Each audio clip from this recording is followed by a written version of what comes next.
Welcome back to Riding Bikes in San Diego. We are on the Georgia Meade Bikeway here, and we are going to make a right onto Fairmount.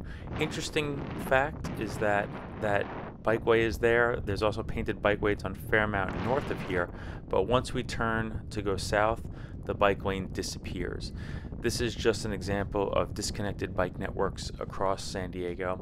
And as we approach El Cajon Boulevard here, we're going to get to another bike bus lane that pretty much extends from the right here going west. But if you make a left, maybe I have that lane for like a block, and then that bike bus lane just dissolves as you get into City Heights.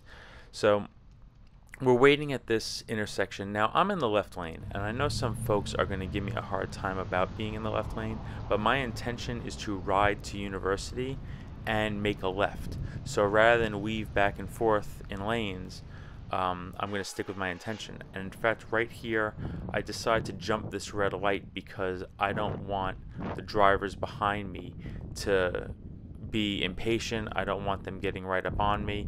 So it was safe. I jumped it, and now there's more room between us, and we're going. There's parking on both sides of this street, of course, because it's a residential neighborhood. That makes sense. But this is also kind of a main thoroughfare, and a lot of people drive on it. A lot of people bike on it. Interesting, if we keep going on this, it connects to the bike lane on Landis that goes all the way back into North Park, which we have used before. Now, I do see that the bike lanes start up on the right hand side, so when I feel like it's safe, I'm gonna dip over to there. But I didn't anticipate it being there because there was no warning. There was no bike lane, and then after an intersection, the bike lane just starts up again. So how is somebody on a bicycle to know what kind of whimsical changes are going to happen on these roads? And I don't ride this often, but I ride it often enough that I was pretty sure, but then I didn't see a bike lane, and sometimes there are other things on my mind than mapping out every piece of paint in the city. But we're going to get up here to University. A lot of traffic is picking up, but it's safe enough to get over. And here's an interesting thing. University does not have any bike infrastructure whatsoever.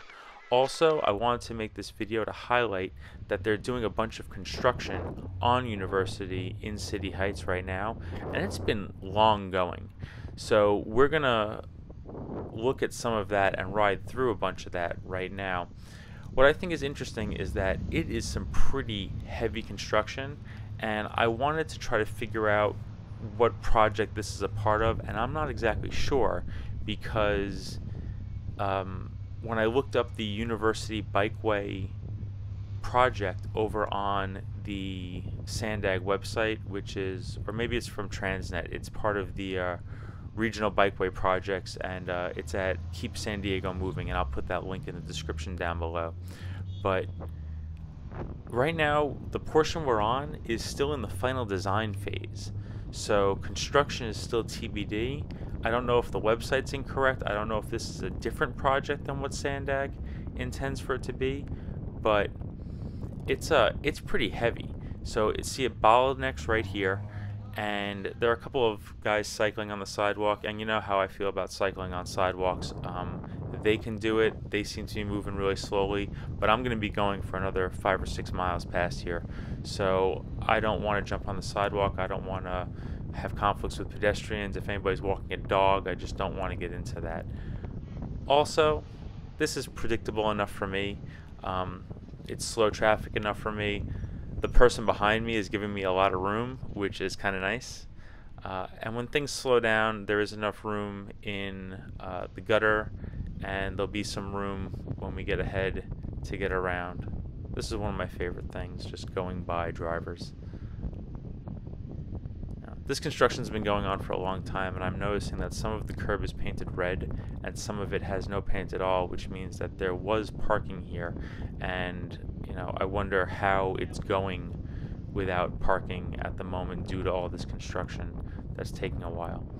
But we're going along. The cars behind me are giving me a lot of room, and I don't know if I have anything to do with that or if there are other things going on, but for a single lane construction area bottleneck, we seem to be moving along pretty quickly, and it's kind of nice. I'm looking forward to seeing what this is going to become. I'm looking forward to seeing what kind of changes are going to happen to this area due to all of this construction. I don't know. I could research it some more. This is not my neighborhood, but Mid-City is part of the same community plan that my neighborhood is on, so I'm kind of interested in seeing how it all goes.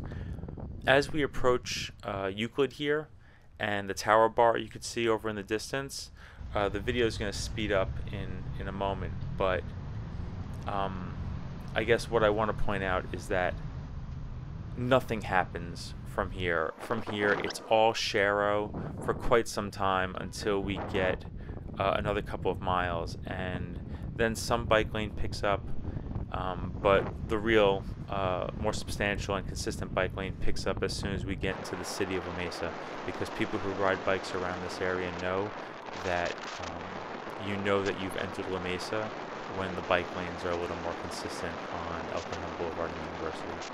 But thanks for coming along with me, and as the year is coming to an end, I hope you have a happy one, and I hope that this year's been good for you. I hope next year's even better, and let's keep driving less and riding bikes. Thanks so much.